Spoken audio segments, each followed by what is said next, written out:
কি গো, সকাল গড়িয়ে বেলা হতে যে চললো। ওঠো ওঠো বলছি। ওহ না, মানুষটা একবার চোখ বুঝলে একেবারে অন্য দেশে চলে যায়। এইভাবে মানুষটার ঘুম ভাঙানো যাবে না। এই এই এই ওঠো ওঠো ওঠো। কে কে কে? ওহ, এই তো এতক্ষণে বাবু চোখ খুলেছে। বলি কি গা, সংসারে কোনো তো গা নেই, খালি খাওয়ার ঘুম খাওয়ার ঘুম। ঘুম এই পৃথিবীর সব থেকে শান্তির জিনিস গো গিন্নি। ওই দেখো খালি বড় বড় ভাষণ। বলি একটু গা গত নাড়াও না গো, থলেটা নিয়ে বাজারের দিকে যাও, ঘরে যে কিছুই নেই গো। কি হবে গাগতর নাড়িয়ে? শোনো গিন্নি, একটা খরগোশ সারাদিন ছুটোছুটি করে কিন্তু বাঁচে মাত্র 15 বছর। আর একটা কচ্ছপ আমার মতন ধীর গতিতে চলাফেরা করে কিন্তু বাঁচে কম করে 300 বছর। এবার বলো, গা গতর নাড়িয়ে ছোটাছুটি করা ভালো না শুয়ে ঘুমোনো ভালো? এই এই এই বলি, এসব ভাষণ অন্য কোথাও গিয়ে দিও। তুমি উঠবে না আমি তোমার গায়ে জল ঢেলে দেবো। কি গো, ওহ এই মানুষটাকে নিয়ে আর পারা গেল না।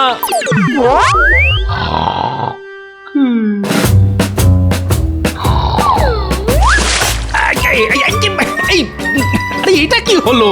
এই তুমি উঠবে নাকি আমি আবার? ওরে বাবা রে!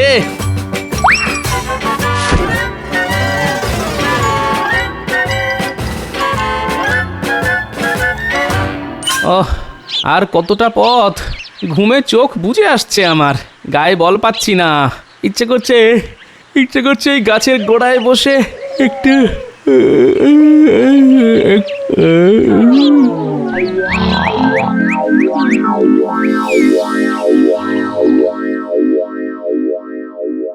তখন থেকে কি এত ভাবছেন মহারাজ? ভাবছি গোপালের কথা। ও যতই অলস হোক না কেন, এমনিতে মানুষটা তো খুব হুঁশিয়ার। আগে আমিও কিন্তু কম হুঁশিয়ার নই মহারাজ। মহারাজ আমরাও খুব হুঁশিয়ার। না না না, গোপালের মতো হুঁশিয়ার মানুষ কিন্তু খুব কমই আছে। মহারাজ আমিও কিন্তু গোপালের থেকে কোনো অংশে কম যাই না। না না, মুখের কথায় তো আমি বিশ্বাস করব না, প্রমাণ চাই। প্রমাণ না দিলে আমি কিছুতেই বিশ্বাস করব না তোমরা হুঁশিয়ার। প্রমাণ দেবার জন্য আমাদের কি করতে হবে মহারাজ? কি করতে হবে? কি করবে কি? তোমরা আমাকে নিজেদের হুঁশিয়ারির পরিচয় দেবে। যার হুঁশিয়ারি দেখে আমার মনে হবে যে সে সত্যি সত্যি খুব হুঁশিয়ার মানুষ, আমি তাকে 200 মোহর পুরস্কার হিসেবে দেব। তবে ওই 200 মোহর আমার ঘরেই উঠবে। না না, ওই 200 মোহর আমার। না আমি সবচেয়ে বেশি হুঁশিয়ার। 200 মোহর আমার। না, না, না, না আমি। না, আমি সবচেয়ে বেশি হুঁশিয়ার। আমি আরে ওই দেখ, ওটা গোপাল দাদু না? আরে তাই তো, চল তো গিয়ে দেখি। গোপাল দাদু, এখানে শুয়ে শুয়ে কি করছো? গোপাল দাদু! জব্বর ঘুম হলো। ও গোপাল দাদু, এখানে কেন ঘুমাচ্ছ গো? আর কি করব বল, তোদের দিদা আমাকে শান্তিতে ঘুমোতেই দেয় না, আর তাই তো এখানে। যাকে অনেক দেরি হয়ে গেছে রে, তাড়াতাড়ি পা চালিয়ে যাই। ওদিকে রাজসভা যে প্রায় শেষের মুখে।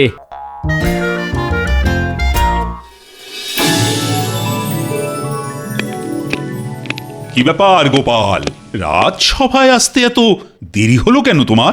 এই রে, মানে ভাই, সব আমার চোখের দোষ মহারাজ। আমার এই চোখ দুটো বড্ড বেয়ারা, একবার বুঝলে কিছুতেই খুলতে চায় না। থাক, বসো বসো গোপাল। আজ রাজসভায় সবাই নিজেদের হুঁশিয়ারির প্রমাণ দেবে বলেছে, তোমাকেও কিন্তু নিজের হুঁশিয়ারির প্রমাণ দিতে হবে। গোপাল আর কি প্রমাণ দেবে মহারাজ? গোপাল তো সারাদিন খালি নাক ডেকে ঘুমোয় আর খায়। চেনা পুরোহিতের পইতে লাগে না মন্ত্রী মশাই। আমি চোখ কান বন্ধ রেখেই নিজের হুঁশিয়ারির পরিচয় দিতে পারি, আর আপনি সেটা চোখ কান খোলা রেখেও দিতে পারবেন না, এই বলে দিলাম। আমার খালি বড় বড় ভাষণ, আমিও ছেড়ে দেওয়ার পাত্র নই গোপাল। গোপাল বনাম মন্ত্রীর লড়াই যে জমে উঠেছে দেখছি। ঝামেলা নয়, ঝামেলা নয়। মন্ত্রী গোপাল, তোমরা দুজনেই শান্ত হয়ে বসো তো, আমি বিচার করব তোমাদের মধ্যে কে বেশি হুঁশিয়ার। তবে নিজের হুঁশিয়ারির পরীক্ষা দেওয়ার জন্য কি করতে হবে সেটাও বলে দিন মহারাজ। বলছি একটু আগেই গোপাল বলেছে যে সে চোখ কান বন্ধ রেখেই নিজের হুঁশিয়ারির পরিচয় দিতে পারে। গোপালের হাতে মাত্র একদিন সময়, আগামীকাল গোপালকে তার এই কথার প্রমাণ দিতে হবে। গোপাল যদি সবার সামনে তার কথার প্রমাণ দিতে পারে তাহলে আমি গোপালকে পুরস্কার বাবদ 200 মোহর দেব। এই গোপাল রাজি তো? আগে এক পায়ে রাজি মহারাজ। আর যদি গোপাল হেরে যায় তাহলে ওই 200 মোহর পাবে মন্ত্রী, আর আগামী মাস থেকে গোপালের বেতনও হয়ে যাবে অর্ধেক। এবার তুমি কোথায় পালাও দেখবো গোপাল। এই রে, তর্কের বসে তো মুখ ফুটে বলে দিলাম যে আমি চোখ কান বন্ধ রেখেই নিজের হুঁশিয়ারির পরিচয় দিতে পারি, কিন্তু এবার সেটা প্রমাণ করব কিভাবে? আর প্রমাণ করতে না পারলে যে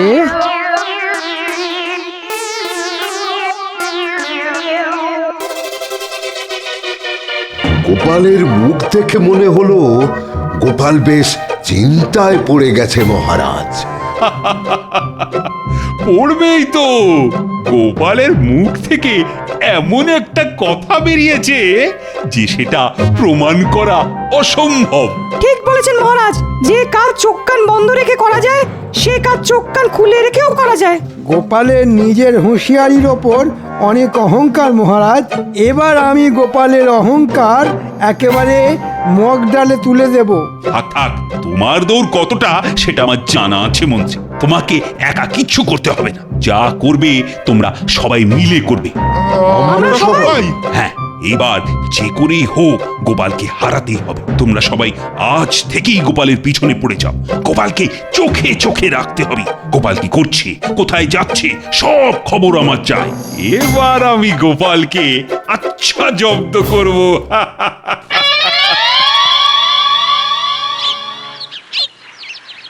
কই গো গিন্নি, গেলে কোথায়? আরে ডেকে ডেকে যে তোমার সাড়াই পাওয়া যায় না গো। বলি এতক্ষণে তোমার আসার সময় হলো? হ্যাঁ, ওরে বাবারে, রণচণ্ডী মা আমার, শান্ত হও। এতক্ষণ কোথায় ছিলে শুনি? সেই কোন সকালে তোমাকে বাজারে যেতে বলেছি, এত বেলা হয়ে গেল। বলি দুপুরে খবরটা কি শুনি? যাচ্ছি। রাগ করো না গিন্নি, আমি এক্ষুনি যাচ্ছি। এক ছুটে যাব আর দৌড়ে আসবো, সঙ্গে করে থলে ভরে বাজার করে নিয়ে আসবো।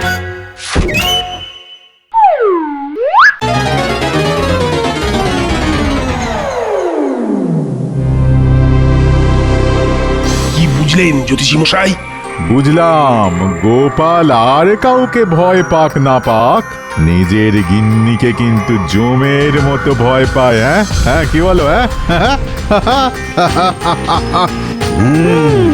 ঠিক বলেছেন।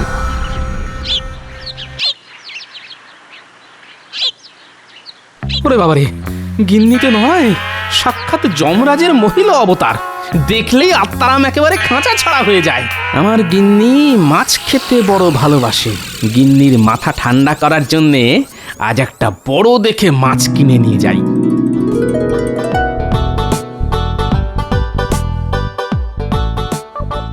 দাও তো ভাই, তোমার দোকানের সবচেয়ে বড় মাছটা তাড়াতাড়ি দাও দেখি। বড় মাছের কিন্তু বড় দাম গোপাল দাদা। হ্যাঁ, এখন দাম নিয়ে দামাদামি করার সময় নেই ভাই।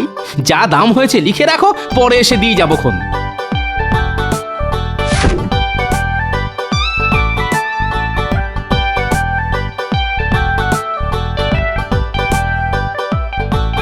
মাছ তো কেনা হলো, এবার একটু মশলাপাতি কিনে সোজা বাড়ি। একদম দেরি করা যাবে না। উফ, দোকানদার দোকান ফেলে আবার কোথায় গেল? হাতে যে একদম সময় নেই। ধুর। এ কি করছো গোপাল দাদা?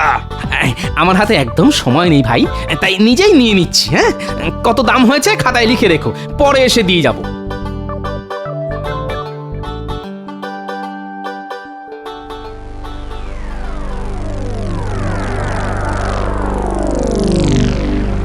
কি ব্যাপার, আমার উপর নজর রাখা হচ্ছে? বুঝেছি। গোপাল ছুটে পালাচ্ছে, তাড়াতাড়ি চল, তাড়াতাড়ি চল, তাড়াতাড়ি চল।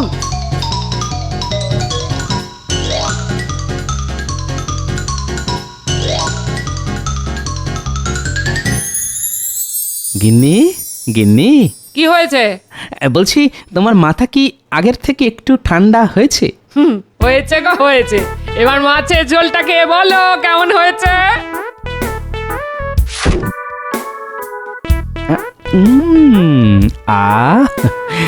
অমৃত, মনে হচ্ছে যেন অমৃত খাচ্ছি। এবার তুমিও খেতে বসো গিন্নি, বেলা হয়েছে তো। দাঁড়াও গো দাঁড়াও, স্নান সেরে আগে ঠাকুরের পুজোটা সেরে নি, তারপর খাবো। বেশ, তবে আমি খাওয়া শুরু করলাম।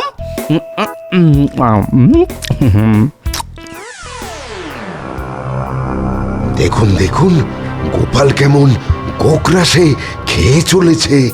আমার মনে হয় গোপাল ওই নিজের হুঁশিয়ারির প্রমাণ দেওয়ার জন্য রাস্তা খুঁজে পেয়েছে। হ্যাঁ, রাস্তাটা খুঁজে পেয়েছে। শুধু গোপাল খুঁজে পেলেই হবে না, আমাদেরও জানতে হবে গোপালের পেটে পেটে কি আছে। তারপর আমাদের গোপালের পরিকল্পনার উপর জল ঢেলে দিতে হবে, যাতে গোপাল নিজের হুঁশিয়ারির পরিচয় দিতে না পারে। মনে হচ্ছে আমার পিছু নিতে নিতে সবাই এখানেও পৌঁছে গেছে দেখছি। এ নিশ্চয়ই মহারাজের বুদ্ধি আমাকে বিপদে ফেলার জন্যে। দাঁড়া, এবার দেখাচ্ছি মজা। জব্বর খাওয়া হয়েছে, এবার একটু জিরিয়ে নি। আমার আবার খাওয়ার পর ঘুম না হলে মাথা খুলতে চায় না, আর আমার মাথা না খুললে 200 মোহরের সঙ্গে সঙ্গে আমার বেতনও অর্ধেক হয়ে যাবে। সেটা আমি কিছুতেই হতে দেব না। শুনলেন মন্ত্রী মশাই, এবার গোপাল নিশ্চয়ই কিছু না কিছু একটা করবেই করবে।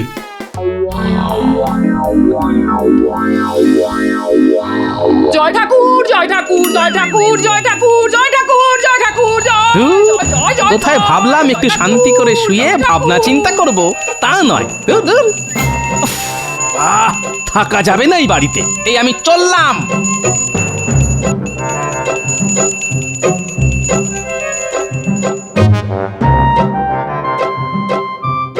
ও গোপাল দাদু, চলো না খেলতে যাই। দাঁড়া দাঁড়া, এখন খেলার সময় নয়, আমাকে এখন একটু ভাবনা চিন্তা করতে হবে। কি নিয়ে ভাবনা চিন্তা করবে গোপাল দাদু? আছে আছে, দাঁড়া, এবার দেখাচ্ছি মজা। শুনেছি দেওয়ালেরও কান থাকে, তাই জোরে জোরে বলা যাবে না। কাছে আয়, আমি তোদের কানে কানে বলছি। যা তো, তোরা এক্ষুনি একবার গঙ্গার ধারে যা। আমি যেমন যেমনটা বললাম তেমনটাই করবি কিন্তু। শুনলেন, গোপাল নিশ্চয়ই কোনো রাস্তা খুঁজে পেয়েছে।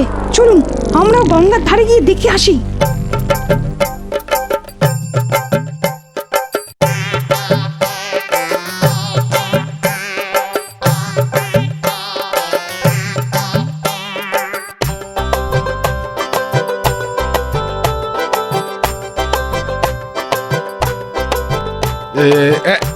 এই বাচ্চারা, হ্যাঁ তোরা এখানে কি জন্য এসেছিস বল, তাড়াতাড়ি বল। আমাদের তো গোপাল দাদু পাঠিয়েছে গঙ্গার জল দেখার জন্য। গঙ্গার জল?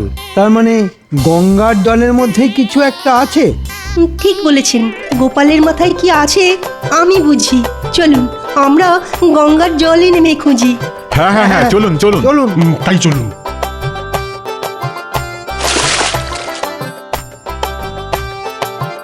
গোপাল দাদু যা যা বলেছিল সেই মতো কাজ হয়ে গেছে। চল খবরটা গোপাল দাদুকে দিয়ে আসি।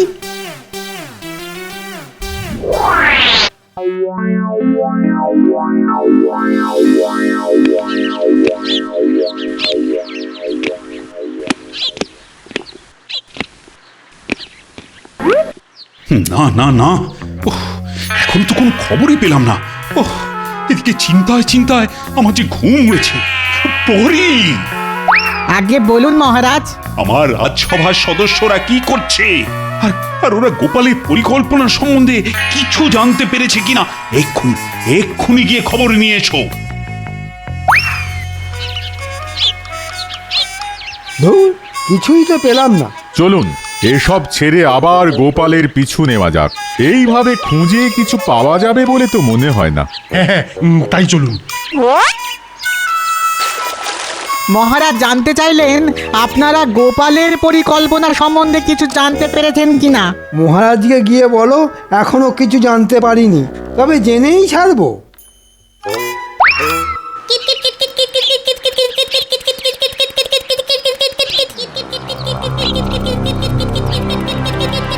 নাও গোপাল দাদু, এবার তোমার পালা।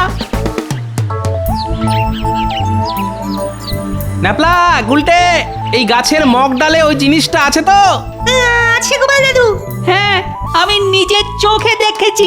তাহলে আর এখানে দাঁড়ানো ঠিক হবে না, চল অন্য কোথাও গিয়ে খেলা করি।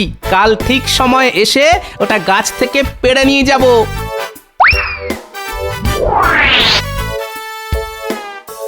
এই গাছের মগডালে গোপাল নিশ্চয়ই কিছু লুকিয়ে রেখে গেছে।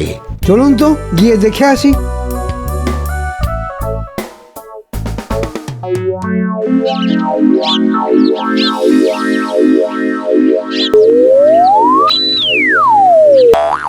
দাঁড়ান মন্ত্রী মশাই, এভাবে হবে না। আমার মাথায় একটা একটা বুদ্ধি এসেছে।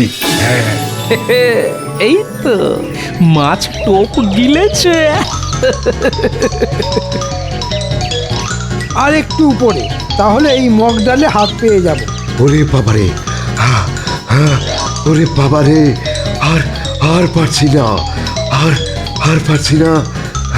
আমার ঘাড়ে সুড়সুড়ি লাগছে। ওরে ওরে বাবারে, দূর, এত নড়লে হয় না। বাপরে বাপরে বাবারে, গেলাম রে।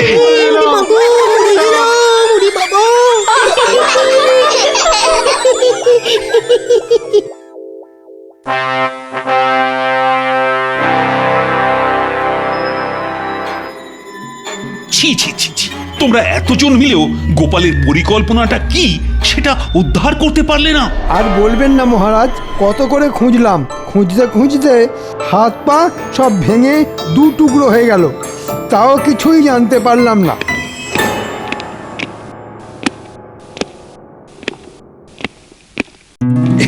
এসো এসো গোপাল, এসো। আমরা তো তোমার জন্যই অপেক্ষা করছিলাম। গোপাল ভাঁড় নিজের কথার প্রমাণ দেওয়ার জন্য তৈরি মহারাজ। তাই নাকি? এবার তাহলে তোমার হুঁশিয়ারির প্রমাণটা আমাদের দাও দেখি। দেব মহারাজ, নিশ্চয়ই দেব। আমি যে কাজগুলো চোখ কান বন্ধ রেখে করে দেখাতে পারি, সেগুলো আমাদের মন্ত্রী মশাই চোখ কান খোলা রেখেও করতে পারবেন না। দেখা যাবে।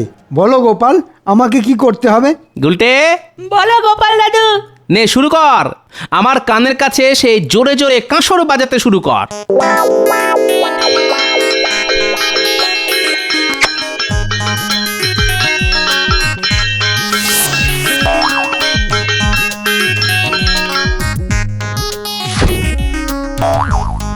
মন্ত্রী মশাই, আমি যে কাজটা কান বন্ধ করে দেখালাম, এবার সেটাই আপনি কান খুলে করে দেখান দেখি।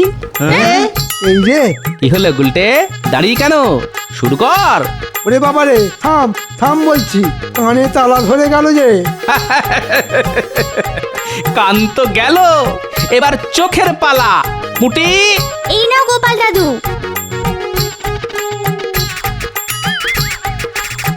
ওই ঠুঙায় কি আছে গোপাল? এতে আছে মোক্ষম অস্ত্র, লঙ্কা গুঁড়ো।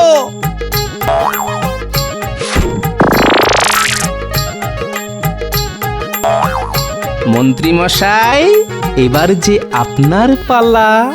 আমি যে কাজটা চোখ বন্ধ রেখে করে দেখালাম, সেটাই আপনাকে এবার চোখ খুলে করে দেখাতে হবে যে। ওরে বাবা, পাগল নাকি? আমি হার স্বীকার করছি মহারাজ, গোপালের হুঁশিয়ারির সঙ্গে আমি পেরে উঠবো না। এমনিতেই কানে তালা লেগে গেছে, তার উপর চোখ দুটো চলে গেলে সারা জীবন ভিক্ষে করে খেতে হবে। না না, আমি নেই। ওরে বাবারে, আমি নেই। সাবাস সাবাস গোপাল, সাবাস। এই না হলে গোপাল ভাঁড়, পুরো বুদ্ধির ভান্ডার।